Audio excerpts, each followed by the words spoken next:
Welcome to study classes YouTube channel. आज के इस वीडियो में हम डीएवी स्कूल के क्लास 8 के ज्योग्राफी के पहले चैप्टर को पढ़ने जा रहे हैं, जो कि है रिसोर्सेज यूटिलाइजेशन एंड डेवलपमेंट। ये पार्ट 4 वीडियो है। अगर आपको पार्ट फर्स्ट, सेकेंड और थर्ड वीडियो देखना है तो लिंक डिस्क्रिप्शन में दिया हुआ है, आप वहाँ से जाके देख सकते हैं।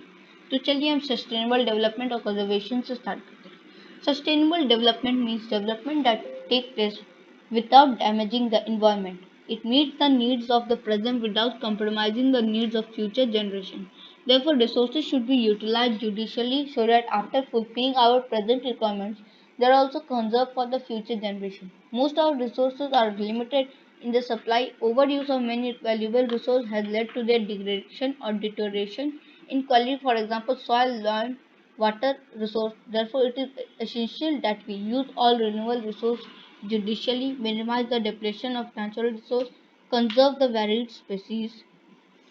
चलिए नेक्स्ट पेज में पढ़ते हैं।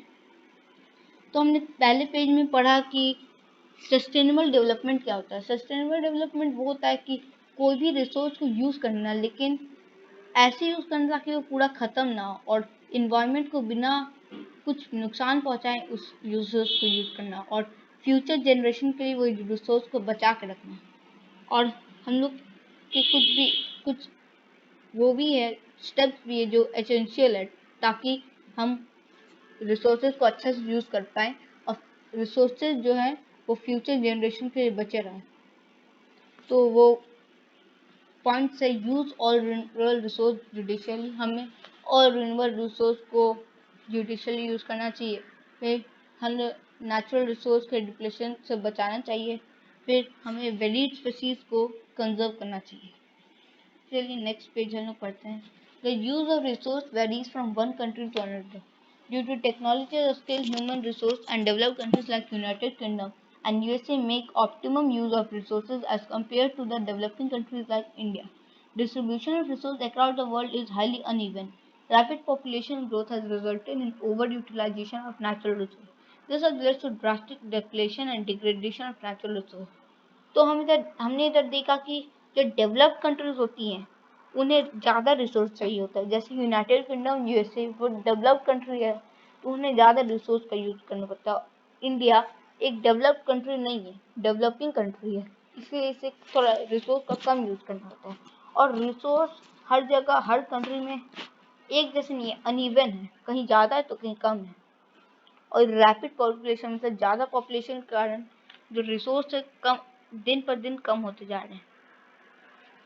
This is, for example, overutilization of soil has resulted in depletion of fertility of the soil in many parts of the world.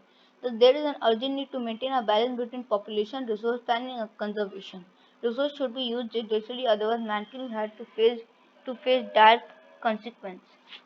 तो फॉर एग्जाम्पल है कि जब हम सॉइल ज़्यादा यूज करते हैं तो जो सॉइल की फर्टिलिटी वो कम हो जाती है। इससे सॉइल भी इनफर्टाइल होता है और सॉइल भी डिप्लेट होता है। इसलिए हमें पॉपुलेशन पे ध्यान देते हुए रिसोर्स प्लानिंग और कंजर्वेशन को भी ध्यान देते हुए पॉपुलेशन को बढ़ाना चाहिए। Over the last few decades, there has been a tremendous increase in the concern for the conservation and management of resource as they are rapidly depleting and need to be conserved. तो last few decade में हमने देखा कि जो population increase हो रहा है, resource कम होते जा रहे हैं क्योंकि पॉपुलेशन इंक्रीज हो रहा है, लोगों की रिसोर्स की ज़्यादा मांग है। तो चलिए नेक्स्ट पैरा हम लोग पढ़ते हैं। Conservation means sustainable and optimal utilisation of resource. Conservation का मतलब क्या होता है, इसका डेफिनेशन है, means sustainable and optimal utilisation मतलब किसी भी रिसोर्स को सस्टेनेबल यूज़ करना, सस्टेनेबली यूज़ करना, मतलब ठीक से यूज़ करना ताकि वो पूरा ख़त्म ना हो। We must realize that nature and its resources are not merely ours, they also belong to the future generation. Thus, it is necessary to use resources more efficiently and reduce wastage. Development of technology, human skill, and cooperation control is essential for a long-term sustainability of natural resources.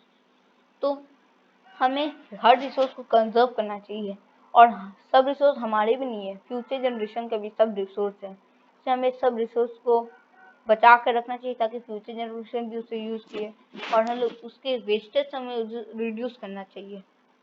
और हमें technology को ज़्यादा पढ़ाना चाहिए, humans को ज़्यादा पढ़ाना चाहिए ताकि रिसोर्स और डेवलप्ड हो और रिसोर्स और आए।